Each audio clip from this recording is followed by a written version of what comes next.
Assalamualaikum warahmatullahi wabarakatuh. Halo semuanya, perkenalkan nama saya Puja Halansari dengan NPM C1C023016. Di sini saya akan menyampaikan dari soal menjawab soal-soal menggunakan video pembelajaran untuk memenuhi UTS pada mata kuliah akuntansi keuangan 2 dengan dosen pengampu Bapak Madani Hatta. Maka kita langsung saja bahwasanya di sini terdapat 8 buah soal. Pada soal pertama yaitu proportion adalah bagian dari kewajiban bersyarat yang jumlah dan kapan pelunasannya belum dapat ditentukan secara pasti. Namun perusahaan itu harus mengakui dan melakukan pengungkapan terhadap proportion ini dengan beberapa syarat yang harus dipenuhi. Salah satunya menyangkut tingkat kemungkinan terjadinya kewajiban ini. Jelaskan pada kondisi yang bagaimana perusahaan akan mengakui dan mengungkapkan suatu proportion. Maka jawabannya adalah saat kemungkinan terjadinya lebih dari 50% berdasarkan pengalaman di masa lalu, maka perhitungannya harus dilakukan sesuai estimasi yang dapat diandalkan. Misalnya jika perusahaan sedang menghadapi gugatan dan pengacaranya memperkirakan adanya kemungkinan besar perusahaan akan kalah, maka perusahaan perlu mencatatkan provision untuk biaya penyelesaian gugatan tersebut, meskipun jumlah pastinya belum diketahui. Contoh lainnya, jika perusahaan menjual produk dengan garansi dan berdasarkan pengalaman sebelumnya mengetahui bahwa beberapa produk akan diklaim dalam garansi, maka perusahaan harus mencatat proportion untuk biaya perbaikan atau pergantian. Dan proportion yang dicatat perlu dijelaskan atau diungkapkan dalam catatan atas laporan keuangan dan laporan posisi keuangan. Kita lanjut pada soal nomor urut 2. Di sini ketika obligasi diterbitkan pada tingkat diskon ataupun premium, maka setiap kali pembayaran bunga akan dilakukan amortisasi bond premium ataupun bond diskon. Jelaskan apa yang menjadi dasar sehingga perlu dilakukan amortisasi ini. Maka jawabannya adalah obligasi seringkali diterbitkan dengan premi atau di atas nilai nominal atau dengan diskon di bawah nilai nominal tergantung pada suku bunga pada saat penerbitan. Nah, ketika suku bunga obligasi lebih rendah dari suku bunga pasar, obligasi biasanya diterbitkan pada diskon. Sebaliknya, ketika suku bunga obligasi lebih tinggi dari suku bunga pasar, nah obligasi diterbitkan dengan premi. Dalam sistem pencatatan akuntansi, perusahaan perlu mencatat kewajiban obligasi pada nilai nominalnya saat jatuh tempo. Karena itulah jumlah yang harus dibayar pada pemegang obligasi. Nah, untuk mencapai hal ini, setiap tahun perusahaan akan melakukan amortisasi terhadap premi atau diskon tersebut selama umur obligasi. Amortisasi ini adalah mengurangi atau mengalokasikan premi atau diskon obligasi secara sistematis selama umur obligasi sehingga pada saat jatuh tempo nilai tercatat obligasi sama dengan nilai nominalnya. Ini penting karena pada tanggal jatuh tempo perusahaan harus melunasi obligasi dengan nilai nominal, bukan dengan nilai tercatat awal atau nilai terbit. Nah, jika perusahaan melakukan amortisasi, maka nilai tercatat obligasi dalam laporan keuangan tidak akan mencerminkan kewajiban sebenarnya pada saat jatuh tempo. Dengan melakukan amortisasi, perusahaan dapat secara bertahap menyesuaikan nilai tercatat obligasi sehingga ketika tiba saatnya melunasi obligasi, tidak akan perbedaan antara nilai tercatat atau carrying amount dan jumlah yang harus dibayar atau nilai nominal. Pada soal nomor urut 3, treasury share merupakan akun kontrak dari equity dan mengurangi jumlah ordinary share yang beredar. Jelaskan mengapa dalam penyajian share capital ordinary di bagian equity pada laporan posisi keuangan, nilai share capital ordinary-nya tetap dihitung berdasarkan jumlah saham yang diterbitkan, dikalikan dengan nilai nominal per lembar saham ketika obligasi menggunakan Host method untuk mencatat treasury share. Maka jawabannya, karena menggunakan metode harga perolehan, nilai dari share capital ordinary atau modal saham biasa tidak akan mengalami perubahan. Perhitungan dasar tetap berdasarkan jumlah saham yang beredar dikalikan dengan nilai nominalnya. Ketika kita akan melaporkan saham treasury atau treasury share sebagai pengurang dalam bagian ekuitas, tepatnya di bawah retaining earnings atau laba ditahan. Dengan demikian, meskipun nilai modal saham biasa tetap, keseluruhan ekuitas perusahaan akan berkurang akibat adanya treasury share, saham treasury.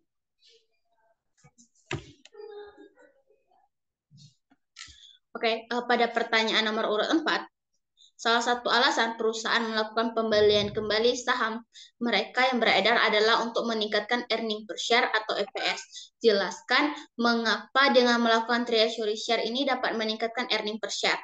Maka jawabannya adalah, nah, saham treasury merupakan saham yang dibeli kembali oleh perusahaan dari pasar yang sebelumnya itu beredar di tangan publik. Ketika perusahaan melakukan pembelian kembali atau pembelian kembali saham atau buyback, jumlah saham yang beredar atau outstanding share akan berkurang. Saham-saham tidak lagi dianggap sebagai saham beredar karena saham treasury tidak memiliki hak suara atau hak atas dividen. Hal ini akan berdampak pada perhitungan earning per share atau laba per sahamnya. Nah, rumus earning per share adalah rumus earning per share ini adalah laba bersih perusahaan dibagi dengan jumlah saham beredar. Dengan kata lain, earning per share menunjukkan seberapa besar laba yang dihasilkan perusahaan untuk setiap saham yang beredar. Ketika perusahaan membeli kembali sahamnya, maka jumlah saham yang beredar akan berkurang. Nah, sedangkan laba bersih tetap sama. Karena jumlah saham yang beredar yang digunakan sebagai pembagi semakin kecil, maka nilai earning per share-nya akan meningkat. Artinya, dengan jumlah saham yang lebih sedikit di pasar, setiap saham akan mendapatkan porsi laba yang lebih besar. Hal ini bisa meningkatkan daya tarik saham bagi investor. Karena secara teori, kenaikan earning per share menunjukkan peningkatan keuntungan yang lebih besar per sahamnya.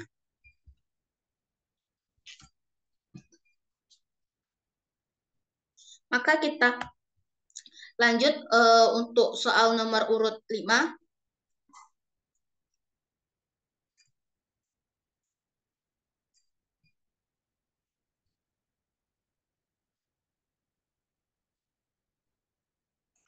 Jelaskan bagaimana ketentuan akuntansi untuk transaksi penerbitan saham untuk mendapatkan aset non-cash untuk membayar biaya atas jasa yang sudah diterima perusahaan. Maka jawabannya adalah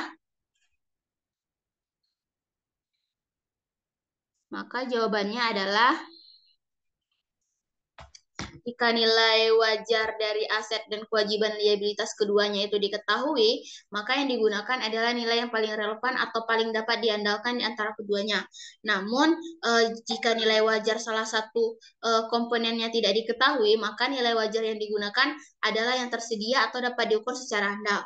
Nah, dalam kasus ini di mana baik nilai wajar aset maupun kewajiban tidak diketahui, maka penilaian dilakukan dengan menggunakan bantuan ahli penilai atau appraiser untuk memberikan estimasi objek dan profesional.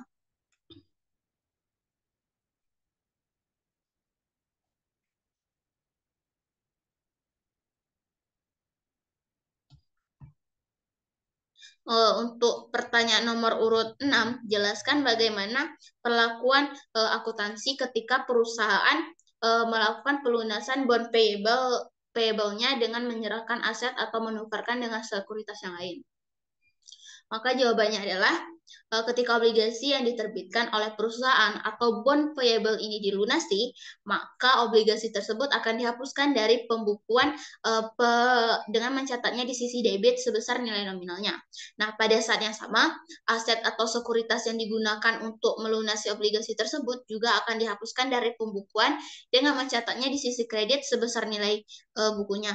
Jika nilai nominal dari obligasi yang dilunasi sama dengan nilai buku aset yang digunakan, maka tidak akan ada keuntungan atau kerugian yang diakui. Namun, jika nilai nominal obligasi lebih besar dari nilai buku aset, perusahaan akan mengakui keuntungan dari pelunasan utang. Sebaliknya, jika nilai nominal obligasi ini lebih kecil dari nilai buku aset, perusahaan akan mencatat kerugian dari transaksi tersebut. Nah, selain itu, apabila nilai buku aset yang digunakan untuk pelunasan obligasi ini ternyata lebih rendah daripada nilai nominal obligasi, maka perusahaan juga akan mengakui adanya kerugian dan penghapusan aset tetap. Sebaliknya, jika buku aset lebih tinggi daripada nilai nominal obligasi, perusahaan itu dapat mengakui keuntungan dari transaksi tersebut.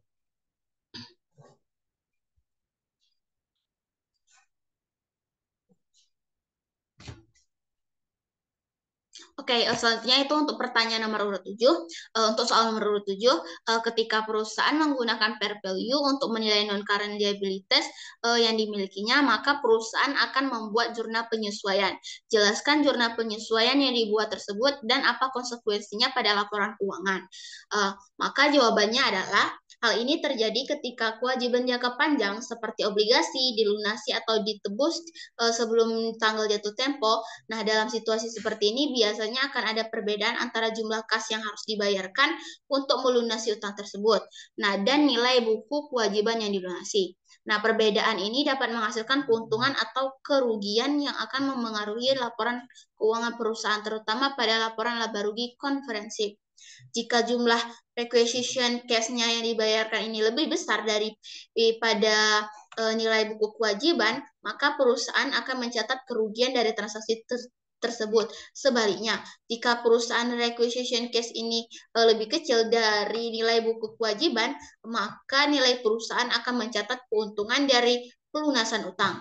Nah, keuntungan atau kerugian ini akan dilaporkan dalam laporan laba rugi, yang mana pada bagian penghasilan konferensi lainnya, yang menunjukkan dampak finansial dari transaksi non-operasional.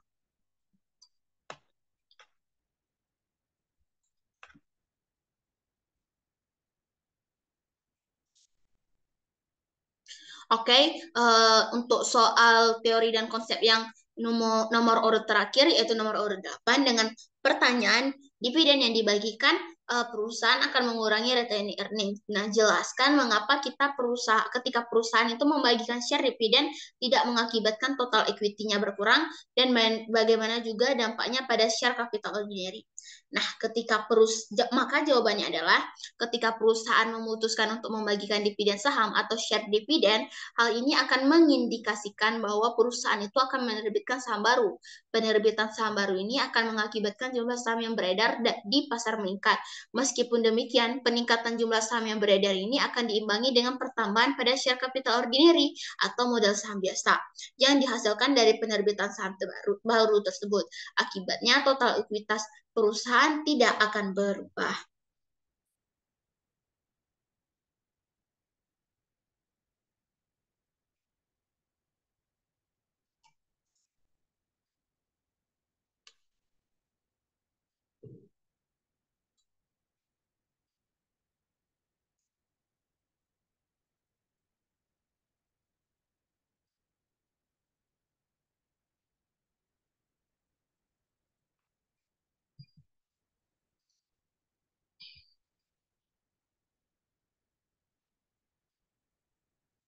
Oke, kita akan lanjut pada soal hitungan nomor urut 1, yaitu dengan soal untuk mendorong penjualan sereal sarapan Aladin, Lovetion Company menempatkan 1 kupon di setiap kota, yang mana 5 kupon yang dapat ditukarkan dengan hadiah yang terdiri dari boneka tangan anak-anak.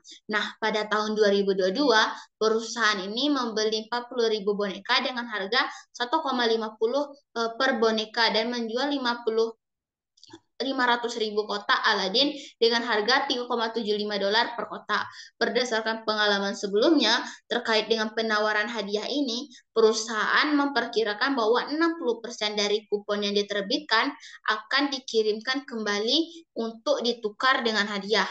Selama tahun 2022, 115 kupon telah ditukarkan. Siapkan jurnal untuk mencatat semua transaksi yang diperlukan. Maka seperti yang sudah saya jawab, bahwasanya jurnal untuk transaksi pada penjualan sereal sarapan Aladin ini, yang pertama itu ada jurnal untuk mencatat pembelian 40.000 boneka dengan harga $1,50. Yang mana jurnalnya itu ya adalah premium inventory sebesar 60.000 diletakkan di debit dan cash sebesar 60.000 diletakkan di kredit. Nah, 60.000 ini akan didapatkan dari eh pembelian bonekanya tadi yaitu sebesar 40.000 dikalikan dengan harga per hadiahnya yaitu 1,50. Maka didapatkanlah 60.000. Begitu juga dengan cash. Cash ini diletakkan di kredit karena tadi telah membeli hadiah, maka otomatis cashnya akan berkurang.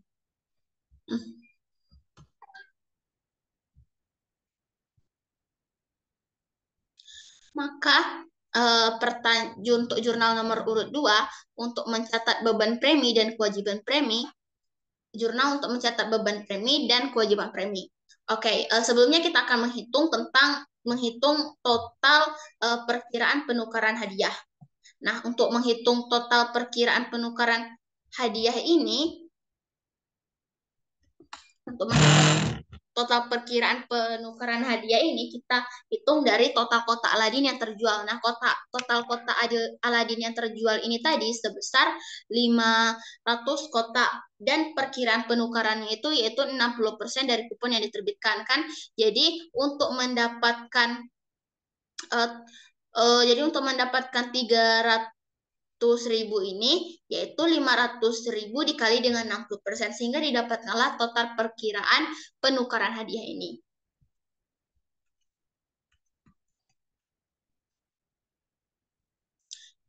Oke, ini tadi kan sudah total perkiraan penukaran hadiah. Jadi kita akan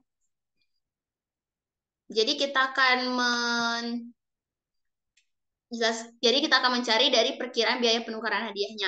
Nah, perkiraan biaya penukaran hadiah ini didapatkan dari total perkiraan penukaran hadiah ini dikali dengan 5. Nah, 5 itu merupakan 5 kupon. Dari 5 kupon ini. Karena 5 kupon ini setara dengan satu buah hadiah perbandingannya. Dikali dengan 1,50 sehingga didapatkanlah 90.000. Maka jurnalnya adalah cash diletakkan di debit sebesar 1.875.000 dolar dan premium expense diletakkan 90.000 dolar di debit, yang mana pada nilai-nilai ini didapatkan dari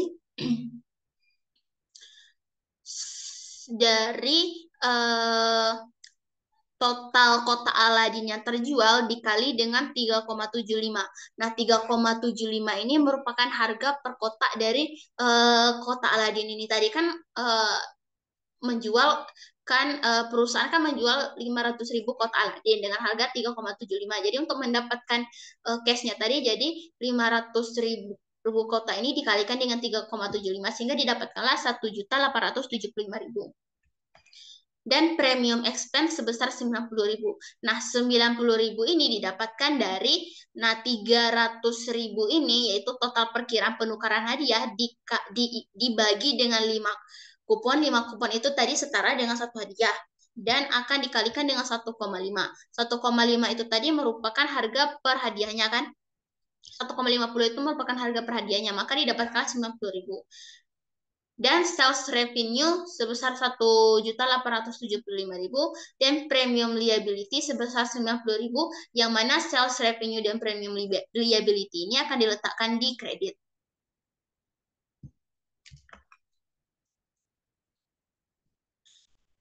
Nah, untuk jurnal yang terakhir yaitu adalah untuk mencatat penukaran aktual sebesar 115.000 kupon. 115.000 kupon ini dilihat dari soal yaitu pada tahun 2022 115.000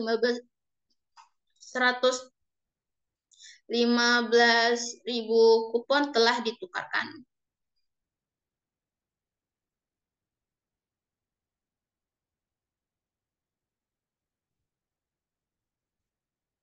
Maka jurnalnya adalah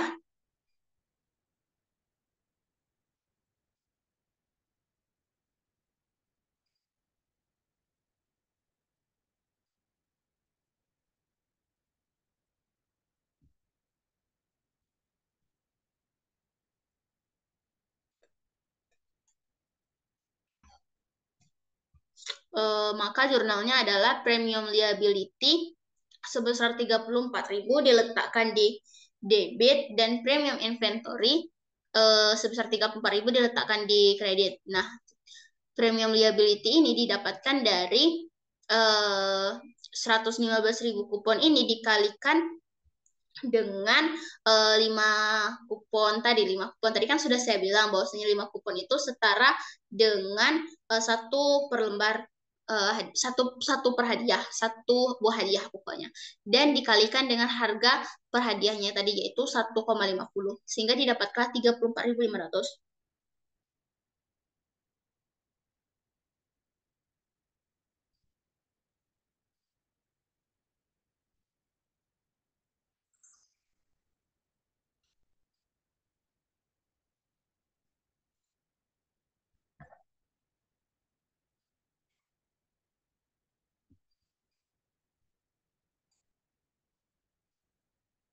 Oke, kita langsung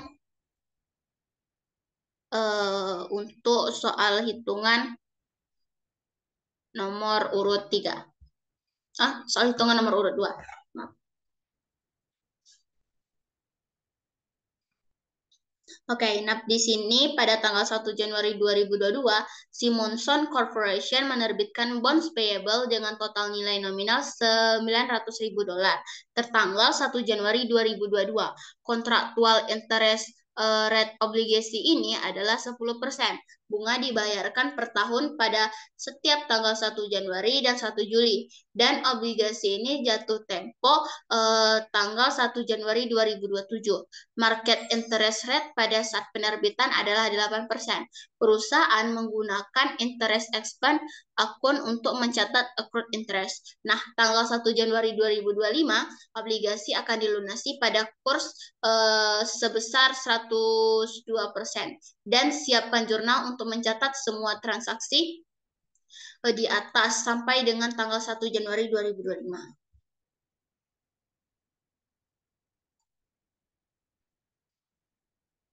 Oke, maka perlu saya ingatkan bahwasanya ketika obligasi ini bisa diletakkan pada 2 tingkat, yaitu pada tingkat premium dan tingkat diskon. Nah, tingkat premium ini terjadi ketika nilai kontraktual interest rate ini lebih besar daripada market interest rate. Maka obligasinya diletakkan pada tingkat premium. Namun sebaliknya, jika kontraktual interest rate ini lebih kecil daripada market interest rate, maka obligasinya diletakkan pada tingkat diskon. Karena pada soal ini kontraktual interest rate-nya itu lebih besar daripada market interest rate-nya, maka diletakkan pada tingkat premium. Oke, kita langsung saja pada penyelesaiannya. Maturity value of bond payable sebesar 900.000. 900.000 ini merupakan nilai nominalnya. Dan present value ini terbagi menjadi 2, yaitu present value untuk pada tingkat kode dan present value pada tingkat bunga. Nah, present value pada ini of $900.000 in 5 years at 8% interest payable semi-annually. Oke, saya akan menjelaskan kepada teman-teman bahwasanya 10, ini ada persen. 10,4% ini didapatkan dari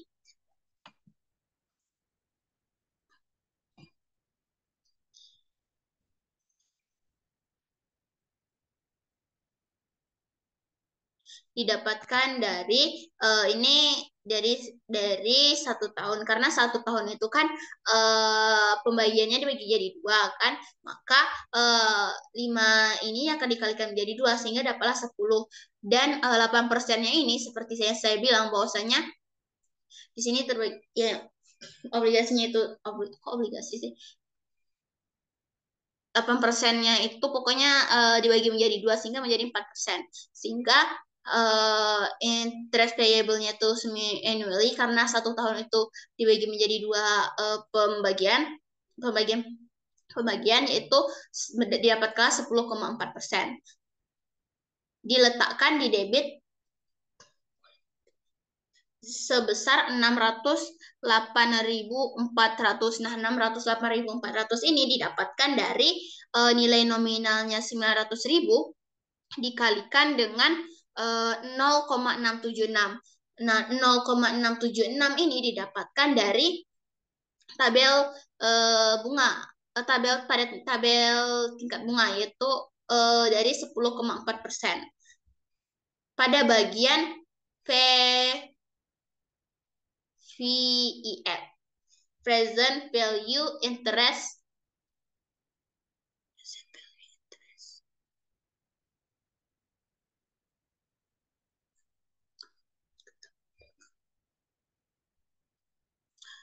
sebesar 608.400 dan untuk present value pada bagian kedua, yaitu pada tingkat bunga, yaitu sama seperti yang saya bilang bahwasanya 10,4% ini didapatkan dari 5 dikali 2 sehingga 10, dan 8 dibagi 2 yaitu 4% karena 1 tahun, jadi dibagi menjadi 2 pembagian. Sehingga didapatkanlah 364.995 dolar. Nah, ini didapatkan dari nilai nominalnya dikali dengan 8,111. Nah, 8,111 itu didapatkan dari present value, pokoknya per anuitasnya yang dari sini. Nah, pokoknya pada tingkat bunga. Teman-teman bisa lihat atau bisa cari di Google, yaitu tabel tingkat bunga. Yang mana tabel tingkat bunga itu ada present value dan ada future value. Sehingga proses from sale of bond-nya ini ditotalkan 608.400 ini ditambah dengan 364.999 dolar, sehingga didapatkanlah 973.395 dolar. Nah, karena ada selisih antara nilai nominal dengan proses from sale of bond ini, maka akan kita kurangkan, yaitu sebesar 73.395. Karena ini di selisihnya ini bernilai positif, maka ininya. Oke, di sini adalah tabel amortisasi yang bisa membantu kita dalam pengerjaan pembuatan jurnal.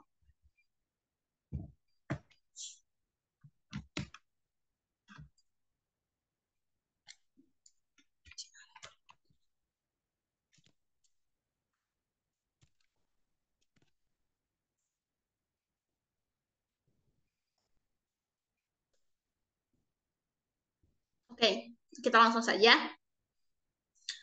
Pada tanggal ini, yaitu tanggal 1 bulan 1 2022, tanggal 1 bulan 7 2022, tanggal 1 bulan 1 2023, tanggal 1 bulan 7 2023, tanggal 1 bulan 1 2024, tanggal 1 bulan 7 2024, tanggal 1 bulan 1 2025. Karena kenapa pada tanggal 1 bulan 1 dan tanggal 1 bulan 7 saja? Karena di soalnya itu meminta bunganya itu dibayarkan pada tanggal 1 Januari dan tanggal 1 Juli saja. Sehingga cash paid-nya itu sebesar 45.000. Nah, cash paid-nya ini didapatkan dari nilai nominalnya itu tadi dikali dengan 5%. 5%-nya ini karena 10%-nya ini dibagi menjadi 2 karena setiap tahunnya itu tadi menjadi 2 pembagian, yaitu pada 1 Januari dan 1 Juli, sehingga didapatkannya 45.000. Nah, pada cash paid ini nilainya itu tidak akan berubah, akan tetap sama pada setiap periodenya. Interest expense. Nah, interest expense-nya ini didapatkan dari carrying amount of bond. Nah, carrying amount of bond-nya ini tadi merupakan total dari present value pokok dan bunganya tadi, yaitu 973.395. Nah, untuk mendapatkan interest expense-nya ini 973.395 ini dikali dengan 4%. 4%-nya ini tadi merupakan pembagi dari 8%-nya, yaitu karena dibagi menjadi 2 sehingga menjadi 4%. Sehingga didapatkanlah 38.936 dolar. Nah, untuk mendapatkan premium amortisasinya ini cash paid-nya ini akan diselisihkan dengan interest expense sehingga didapatkanlah premium amortisasi, yaitu 45.000 dikurang dengan 38.936 sehingga didapatkan 6.064.000 dolar. Nah, untuk carrying amount-nya tadi didapatkan dari carrying amount of bond-nya ini dikurang dengan 6.064 dolar nih tadi sehingga didapatkan 967.331 dolar. Begitupun dan seterusnya sehingga nilainya ini akan semakin mengecil carrying amount-nya pada setiap periode sehingga pada tanggal 1 bulan 1 2025-nya yaitu 933.171 dolar. Maka kita akan mencari jurnal untuk mencatat transaksi sampai dengan tanggal 1 Januari 2025.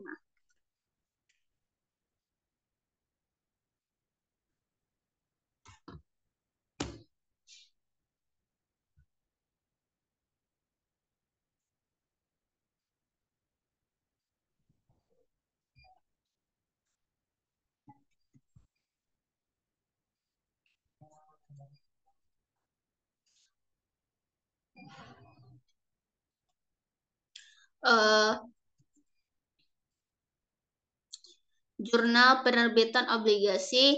Oke, pada jurnal pertama yaitu adalah jurnal untuk penerbitan obligasi yang harus dibayar pada 1 Januari 2022. Nah, di sini cash sebesar 973.395.000 dolar. Ini didapatkan dari carrying amount-nya tadi.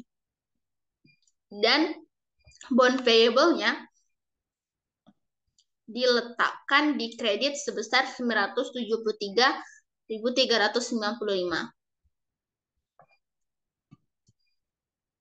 Untuk jurnal yang kedua itu adalah jurnal untuk pembayaran bunga pada 1 Juli 2022 ini mungkin ini untuk mempermudahkan membuat jurnal ini kita bisa lihat pada tabel amortisasi ini. Di sini interest expense sebesar 38.936 diletakkan di debit dan bond payable sebesar 6.064 diletakkan di debit dan cashnya sebesar 45.000 diletakkan di kredit. Oke, 38.936 ini akan didapatkan dari carrying amount pada 1 Januari 2022 dikalikan dengan 4% sehingga didapatlah 38.936. Dan untuk bond payable-nya ini didapatkan dari cash paid-nya ini yaitu 45.000 dikurang dengan interest expense. Interest expense-nya 38.936 sehingga didapatkanlah hasilnya yaitu 6.064 dolar. Nah, cash-nya ini diletakkan di kredit sebesar 45.000. Begitupun juga untuk jurnal sampai dengan 1 Januari 2025. Oke, nah ini untuk jurnal pembayaran bunga pada 1 Januari 2023.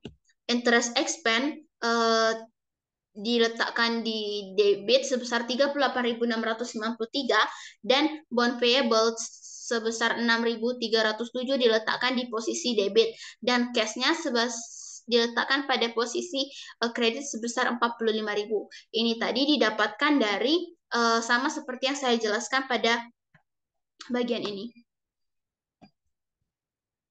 Nah, jurnal untuk pembayaran bunga pada 1 Juli 2023-nya interest expense sebesar 38.441 diletakkan di debit dan bond payable sebesar 6.559 dolar diletakkan di debit dan cashnya diletakkan di kredit sebesar 45.000.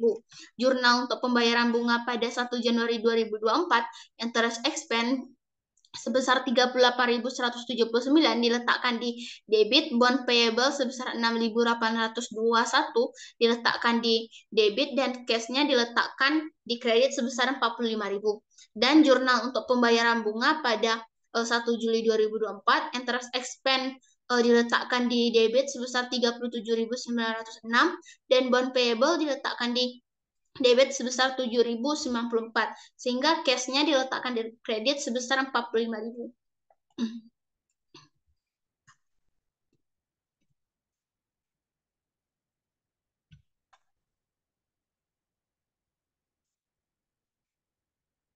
Jurnal untuk pembayaran bunga pada 1 Juli 2024, interest expense yaitu diletakkan di debit sebesar 37.662 dan bond payable diletakkan di kredit sebesar 7.378 dan cashnya sebesar 40.000 diletakkan di debit.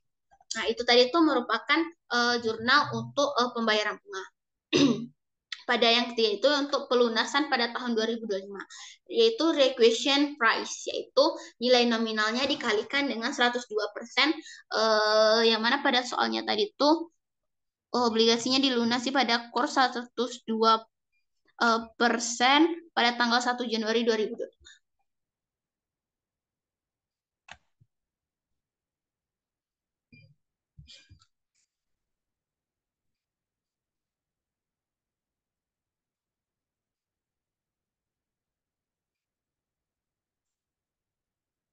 Rate-nya ini 8%. Nah, ini tuh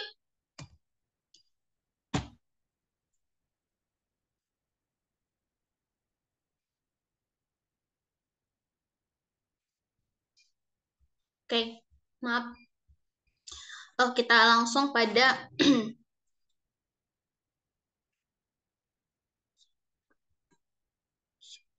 revision price-nya tadi kan saya jelaskan bahwasanya 900.000 dikali 102% sebesar 918 dan carrying amount of revenue 918 ini didapatkan dari 900.000 dikalikan dengan 102%.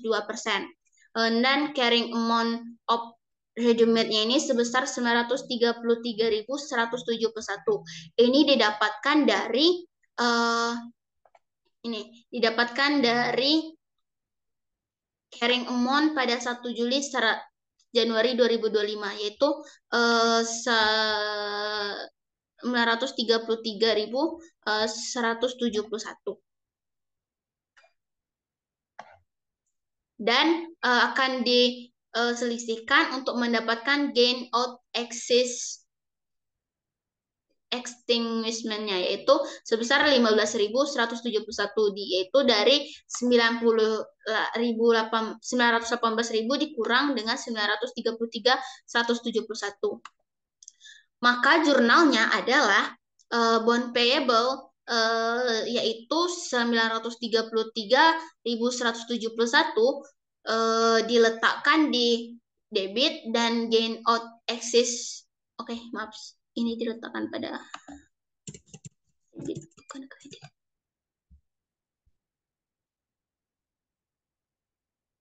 Gain out excess extinguishment of bond-nya itu diletakkan di debit sebesar 15.171 ini tadi. Sehingga cash-nya itu sebesar 918, yaitu dari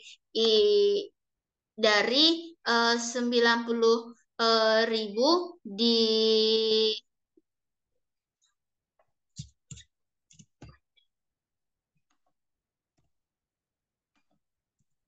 Nah, dari bond payable itu dikurang dengan gain out extinguishment, itu selisihnya.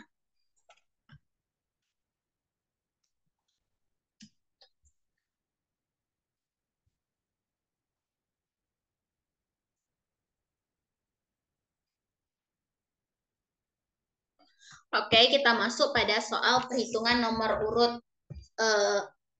urut 3, yaitu di sini MH Corporation memiliki komposisi ekuitas per 31 Desember 2021, yaitu share capital preference 6%, 500 sebesar 50.000 per saham dan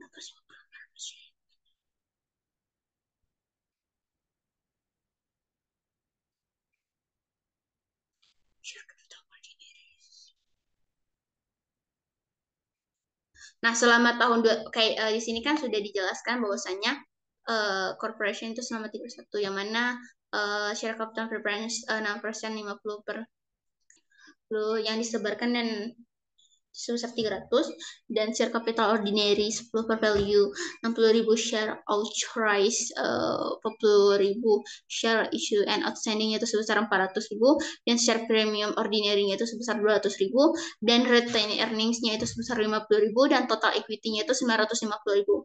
Oke, dengan soal selama tahun 2022 terjadi transaksi terkait aktivitas sebagai berikut. Nah, yang pertama itu menerbitkan 10.000 lembar saham biasa untuk mendapatkan sebuah gedung dengan harga jual $160.000 pada brosur. Harga pasar saham MH Corporation ini saat itu adalah $15 per lembar. Nah, untuk soal nomor urut 2-nya, transaksi nomor urut 2-nya membeli kembali 5.000 lembar saham yang sudah beredar pada harga $15 per lembar. Pada transaksi nomor 3-nya menjual kembali 1.500 lembar saham yang dibeli pada butir kedua di tadi pada harga 16.000 per lembar. Dan ini nomor 4-nya mengumumkan dividen atas saham preference dan juga atas saham biasa. Dividen atas saham biasa senilai $0,5 per lembar. Untuk transaksi nomor urut 5-nya melakukan pembayaran atas dividen yang diumumkan pada butir 4, dan transaksi nomor 6-nya menjual kembali 2.500 lembar saham yang dibeli pada butir 2 pada harga $14 per lembar, dan transaksi nomor urut 7-nya PTMH mengumumkan pembagian dividen paruh kedua kepada pemegang saham biasa dalam bentuk aset non-cash. Aset tersebut berupa investasi dengan kategori tersedia dijual.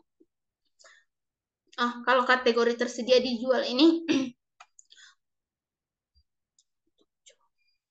dengan kategori aset keuangan nilai berdasarkan nilai wajar melalui laba rugi dengan nilai tercatat $15.000 pada saat pengumuman dividen. Nilai wajarnya investasinya itu adalah 17.500. Dan transaksi nomor urut 8-nya mendistribusikan dividen yang dimaksud pada butir 7 kepada pemegang saham, dan transaksi nomor urut 9-nya PTMH menutup laba tahun 2022 sebesar 25.000. Itu untuk mahasiswa kecil.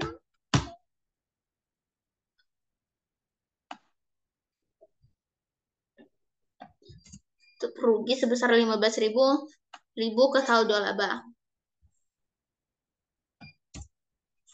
Nah, yang diminta adalah untuk membuat jurnal transaksi pada setiap transaksi di atas, dan susunlah bagian ekuitas atas laporan posisi keuangan PTMH per 31 Desember 2022. Maka kita akan mulai pada transaksi nomor urut 1, yaitu transaksi penerbitan saham biasa untuk perolehan aset tetap berupa gedung. Harga gedung dalam iklan bukan merupakan nilai wajar dari gedung tersebut. Maka gedung akan dicatat dengan menggunakan harga pasar saham yang diserahkan, yaitu buildingnya itu sebesar 150.000. Nah, 150.000 ini didapatkan dari 10.000 saham yang diterbitkan dikalikan dengan harganya yaitu $15 per lembar, sehingga didapatkan 150.000. Dan share capital ordinary-nya ini didapatkan dari 10.000-nya tadi dikalikan dengan 10.000-nya itu. Nah, 10.000 saham yang diterbitkan dikalikan dengan 10 ini. Nah, dikalikan itu sehingga didapatkanlah 100.000. Dan share premium dan terdapat selisih antara building dan share capital ordinary. Nah, selisih antara building dan share capital ordinary ini disebut dengan share premium ordinary sebesar 50.000. Oke, maka ekuitasnya ini akan ada perubahan, yaitu share capital preference 6%, 20 share ini tetap sama, yaitu 300.000, dan share capital ordinary 50.000 share unrest, 50.000 share issued outstanding sebesar 500. Nah, ini berbeda dengan pada ini tadi. Di sini kan 40.000, di situ sebesar 50.000. Kenapa di sini 50.000, di situ 40.000? Karena dia telah menerbitkan 10.000 saham gitu, sehingga 10 ini dikalikan 50.000 didapatkan 500.000. Dan share premium ordinary-nya yaitu 250.000. Karena share premium ordinary-nya tadi bertambah 50.000. Jadi 250.000. Dan retained earning-nya itu tetap sama 50.000. Sehingga total ekuitasnya yaitu $1.100.000.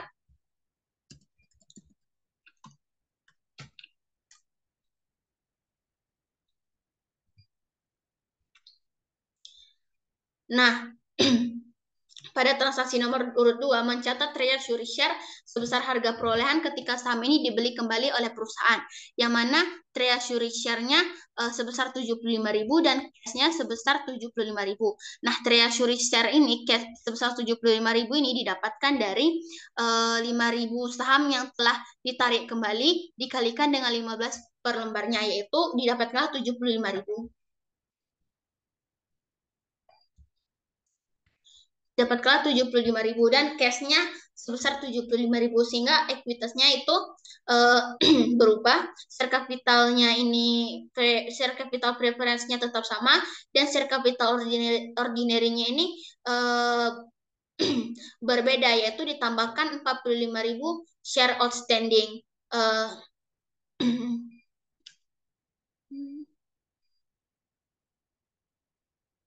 Outstanding.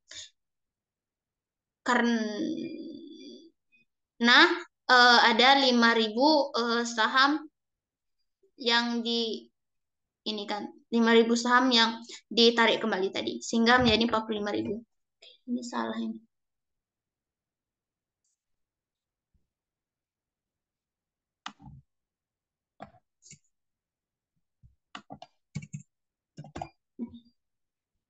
Dan share premium ordinary-nya itu sebesar 250.000 dan retained earning-nya sebesar 50.000. Nah, treasury share-nya ini tadi dimasukkan menjadi pengurang ditambahkan minus yaitu 75.000. Sehingga total ekuitasnya yaitu $1.025.000. Nah, pada jurnal ketiga, transaksi ketiga yaitu menjual kembali menjual kembali dividen yang dibagikan untuk setiap jenis saham. Nah, dividen untuk saham preferen ini yaitu 6% dikalikan 6.000 lembar dikali dengan 50 sebesar 18.000. 6% ini yaitu didapatkan dari share capital preference. Nah, 6.000 kan? Nah, dikalikan dengan 6.000 ini share issue-nya.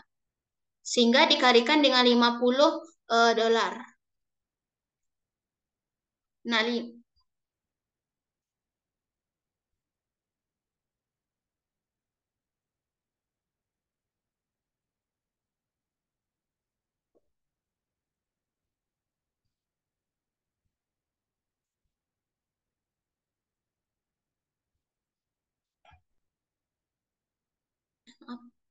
nomor 3 itu belum kan. Nomor 3 menjual kembali treasury share yang harga jual di atas harga perolehan sebesar cash.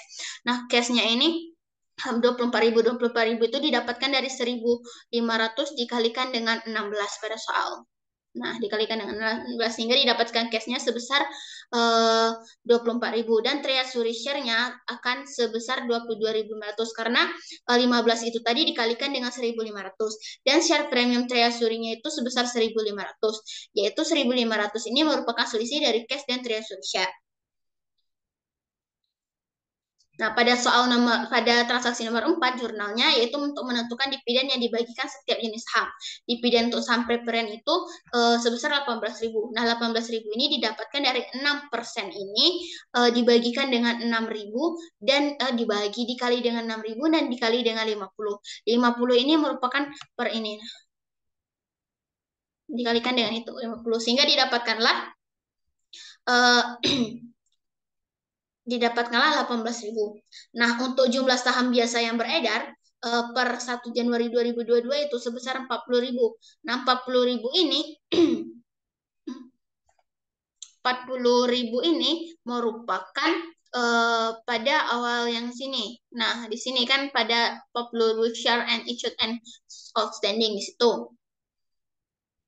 Nah, penerbitan 10.000 lembar untuk mendapatkan gedung itu sebesar 10.000. 10.000 yaitu pada transaksi nomor urut 1. menerbitkan 10.000 lembar saham dan treasury share-nya sebesar 5.000 karena ditarik kembali sebesar 5.000 sehingga penerbitan kembali treasury share-nya itu 1.500. Itu tadi pada dan jumlah saham biasa yang jadi total jumlah saham yang beredar itu sebesar 46.500 merupakan semua penjumlahan dari ini.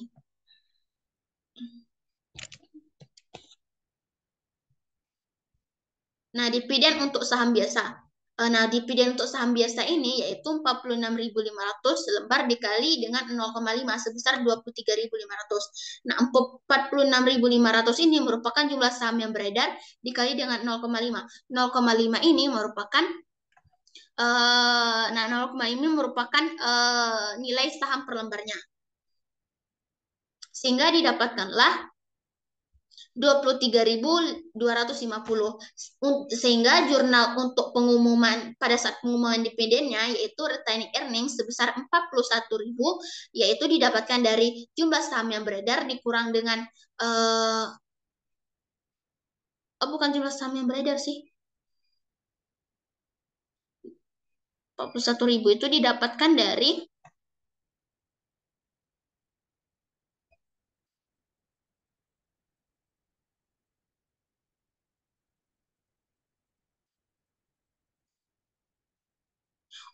didapatkan dari dividen saham biasa ditambah dengan dividen untuk saham preferen. Sehingga didapatkanlah retaining earning-nya sebesar 41.200. Dan dividen payable-nya ini diletakkan di kredit sebesar 41.250 dolar yaitu dari dividen untuk saham preferen ditambah dengan dividen untuk saham biasa. Maka jurnal untuk transaksi nomor urut 5 yaitu jurnal untuk mencatat pembayaran dividen, yaitu dividen payable sebesar 41.250 diletakkan di kredit dan cash-nya diletakkan di debit dan cash-nya diletakkan di kredit sebesar 41.250. Dan jurnal transaksi nomor urut 6-nya yaitu menjual kembali treasury share dengan harga jual di bawah harga perolehan yaitu cash sebesar 35.000. 35.000 ini didapatkan dari 2.500 dikali dengan 14. Nah, 2.500 ini dikali dengan 14 per lembar karena sahamnya dijual kembali gitu. Nah, 14 itu merupakan harga per lembarnya. Sehingga didapatkanlah 35.000 dan share premium treasury-nya itu 2.500 karena tadi akan dijualkan kembali dan treasury-nya 37.000 karena ditotalkan dari cash ditambah share premium treasury. Maka transaksi nomor urut 7 yaitu jurnal transaksi untuk nomor urut 7 mengumumkan pembagian dividen properti berupa investasi saham kategori aset keuangan dinilai berdasarkan nilai wajar melalui laba rugi. Nah, di sini menyesuaikan nilai investasi saham pada nilai wajarnya. Nilai tercatat investasi saham ini sebesar 15.000 karena sebesar 15.000 karena yaitu nilai tercatatnya sebesar 15.000 dan nilai wajarnya itu sebesar 17.500 itu dilihat pada soalnya sehingga didapatkanlah unrealized holding gain or loss income sebesar 2.500. Ini income karena di transaksinya itu diminta dengan kategori melalui laba rugi dengan nilai tercatat sehingga di situ dibuat income.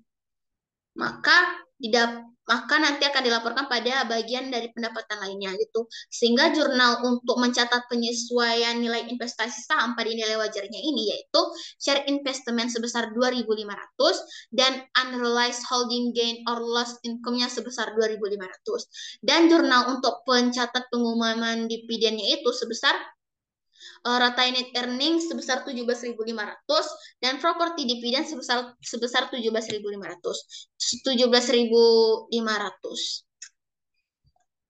17.500-nya ini merupakan nilai wajar investasi sahamnya. Maka transaksi jurnal transaksi untuk nomor urut 8, yaitu jurnal untuk mencatat pendistribusian dividen properti kepada pemegang saham. Nah, properti dividen payable sebesar 17.500 dan share investment sebesar 17.500. Kenapa itu sebesar 17.500? Karena itu mendistribusikan dividen yang dimaksud pada pemegang saham pada transaksi nomor urut 7 ini. Dan jurnal transaksi nomor urut 5, nomor urut 9 yang terakhir, yaitu jurnal untuk menutup rugi pada tahun 2022 sebesar 15.000, yaitu sebesar retained earnings sebesar 15.000 dan income summary sebesar 15.000. Kenapa income? Karena itu tadi. Maka yang diminta yang kedua tadi adalah susunan bagian ekuitas atas laporan posisi keuangan PT MH per 31 Desember 2022. Jadi ekuitasnya adalah per 31 Desember 2000 adalah seperti ini. Nah, share capital preference-nya yaitu sebesar 300.000 dan share capital ordinary-nya sebesar 500.000 dan share premium ordinary-nya sebesar 250.000, retained earning-nya sebesar 23.750. 20.375. Nah, ini nih didapatkan dari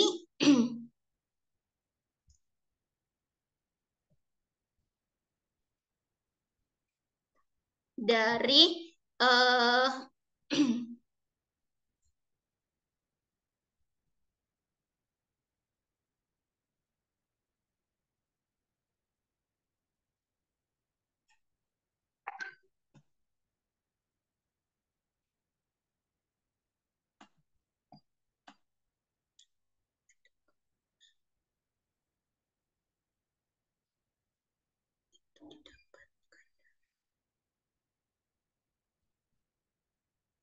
Nah, didapatkan dari share premium ordinary dikurang dengan retained earnings dikurang dengan jurnal untuk mencatat dividen yaitu retained earning-nya dan dikurang lagi dengan jurnal untuk menutup rugi retained earning sehingga didapatkanlah minus 23.750. Dan treasury share sebesar 15.000 yaitu 1.000 lembar karena 1.000 lembarnya tadi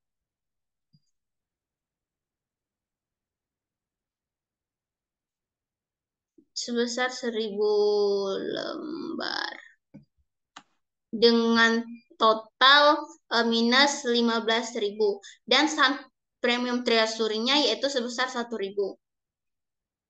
Ini didapatkan 15.000 karena 1.000-nya itu dikali dengan 15.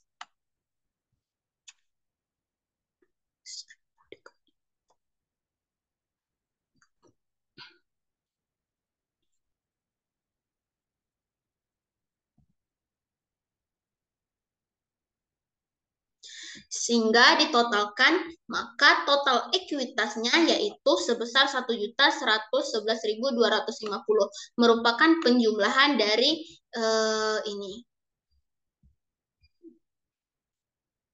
Mungkin itu saja yang bisa saya sampaikan. Saya akhiri. Wabillahi taufiq wal hidayah. Wassalamualaikum warahmatullahi wabarakatuh.